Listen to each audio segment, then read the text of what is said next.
नमस्कार, मैं professor doctor Rohitas Godara, Sikar, Rajasthan से। ये कहानी शुरू होती है 2019, उससे पहले और उसके बाद। इसके दो पहलू हैं। एक दौर वो था जो 2019 से पहले का रहा है, एक वो जो 2020 से शुरू हुआ था। बात आज अपन कर रहे हैं एम्स नर्सेस। एम्स के अंदर सेंट्रल गवर्नमेंट की जो भी एजेंसीज हैं उनके अंदर 2020 से एक नया तुगलकी कानून कह लीजिए, जो भी नर्सेस की भर्तियां निकाली जाएंगी उनमें 80% फीमेल कैंडिडेट्स को मौका दिया जाएगा, 20% मेल कैंडिडेट्स को मौका दिया जाएगा। ऐसा हुआ क्यों? बहुत सारी आरटीआईज लगाई गई थी, बहुत सारी चीजें पूछी गई, सीआईबी से भी पूछी गई थी, जिसके अंदर ये चीज सामने आई कि जो भी कारण बताए गए हैं वो कोई लॉजिकल कारण कभी नहीं रहे हैं। किसी ने ये कहा कि इससे पेशेंट्स को कंफर्ट मिलता है। किस टाइप के कंफर्ट की बात कर रहे हैं आप? क्या 2019 से पहले पेशेंट्स एम्स में भर्ती नहीं हुए थे? क्या वहां उनका इलाज नहीं हुआ था? क्या 2019 तक एम्स का कोई डेवलपमेंट नहीं हुआ था? क्या मेल नर्सेस का इस कंट्री के अंदर नर्सिंग केयर प्रोवाइड की जा रही है, आज हॉस्पिटल्स को इन ऊंचाई तक पहुंचाई जा रही हैं, क्या उनमें मेल नर्सेस का कोई रोल नहीं है? आप सिरे से इन चीजों को खारिज नहीं कर सकते हैं। अपन दोनों पहलुओं पे बात करेंगे। पहला पहलू ये कि जो कारण गवर्नमेंट की तरफ से, एम्स प्रशासन की तरफ से जो बताए गए हैं वो क्या है? कोई विशेष कारण नहीं है। कंफर्ट ये पेशेंट का नहीं चाह रहे हैं, कंफर्ट ये खुद का चाह रहे हैं। आप एक वार्ड का परिदृश्य देखिए। एक वार्ड है जहां पे काम चल रहा है, उस वार्ड के अंदर अगर 10 महिला नर्सेस काम कर रही हैं, वहां पे प्रशासन की तरफ से किसी भी टाइप की कोई बात कही जाएगी, उसका ज्यादा खुलकर विरोध नहीं होगा। महिलाएं हैं, कुछ जगह बोल नहीं पाती हैं, कुछ जगह नौकरी को लेकर डर जाती हैं, कई जगह पे किसी तरीके के मॉर्निंग इवनिंग नाइट के शेड्यूलिंग की वजह से डरने लग जाती हैं, छुट्टियां टाइम पे नहीं दी जाएंगी, जरूरत के टाइम पे नहीं दी जाएंगी, इसलिए डर जाती हैं, और इसका पूरा फायदा प्रशासन की तरफ से उठाया जाता है। मैं बिल्कुल खुलकर इस चीज को कह रहा हूं। हो सकता है ये प्रशासन के किसी आदमियों को या डॉक्टर्स कम्युनिटी जो इसको सपोर्ट करती है, 80-20 को जो सपोर्ट करती है, उनको बुरा लगे। अब लगे तो लगे, बात चली है, बात निकली है तो बहुत दूर तक जाएगी। क्या आपका विजन ग्लोबल विजन से ऊपर है? क्या आपका vision international council for nurses उससे ऊपर हो गया है? क्या आपका विजन इंडियन नर्सिंग काउंसिल है उससे ऊपर हो गया है?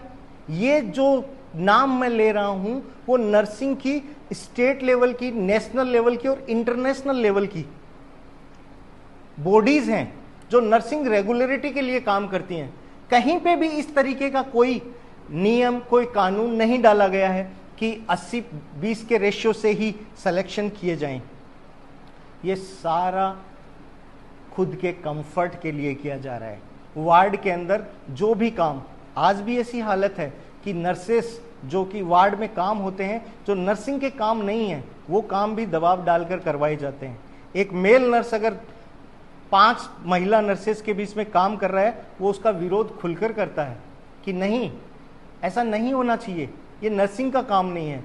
और वो विरोध वो प्रशासन को खटकता है, और वो खटक धीरे धीरे बढ़ती रही है, टाइम टू टाइम बढ़ती रही है। और उसका बदला इन्होंने इस तरीके से लिया है कि नर्सेस के लिए नर्सिंग समाज को ही, नर्सिंग समाज के अंदर एंट्री के दरवाजे ही बंद कर दिए जाएं, ताकि महिलाएं रहेंगी। महिला कर्मचारियों को किसी भी तरीके से दबाव देके किसी भी तरीके के काम में लिए जा सकते हैं। उनकी वार्ड ड्यूटी चेंज करने के नाम से कभी डराया जाएगा, कभी छुट्टी मांगी जाती है, प्रॉपरली सीएल नहीं दी जाएगी, उस नाम से डराया जाएगा। एक इसमें थोड़ा सा विरोधाभास ये है कि पिछले दिनों 22 जून को जो नई दिल्ली के अंदर जंतर मंतर पे धरना हुआ था, उसमें भी महिलाओं का सपोर्ट काफी कम रहा था। तो जो महिला नर्सेस हैं उनको भी मैं कहना चाहूंगा कि आप इस चीज को अपने विरोध में मत लीजिए।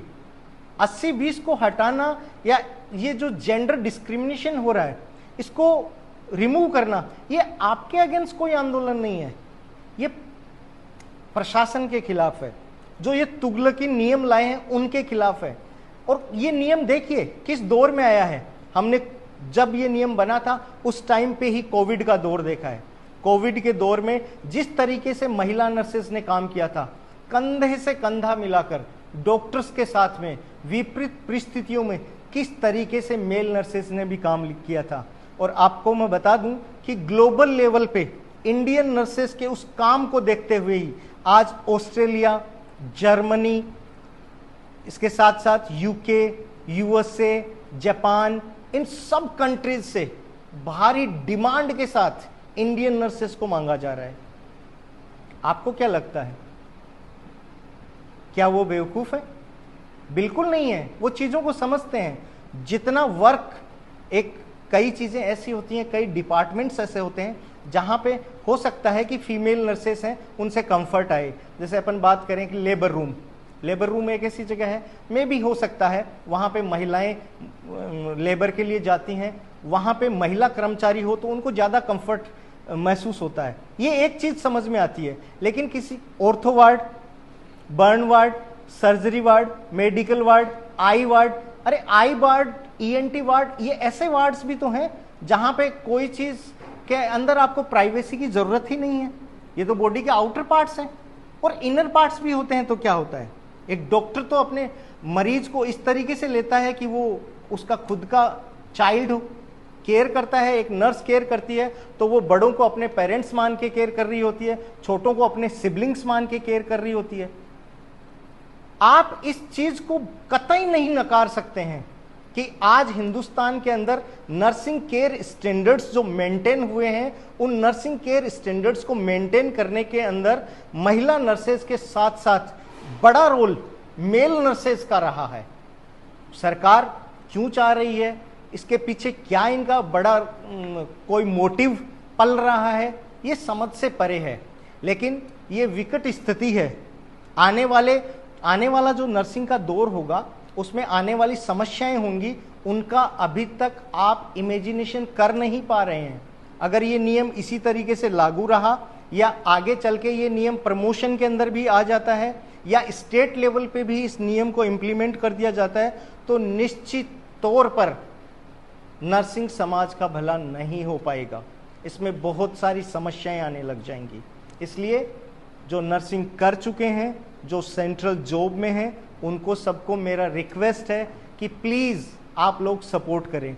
जो महिला नर्सेस अभी तक इस पूरे मुद्दे को समझ नहीं पाई थी, उनसे भी मेरी रिक्वेस्ट है कि वो इस मुद्दे को थोड़ा करीबी से देखें, करीब से जानने की कोशिश करें कि ये कतई ही उनके खिलाफ नहीं है।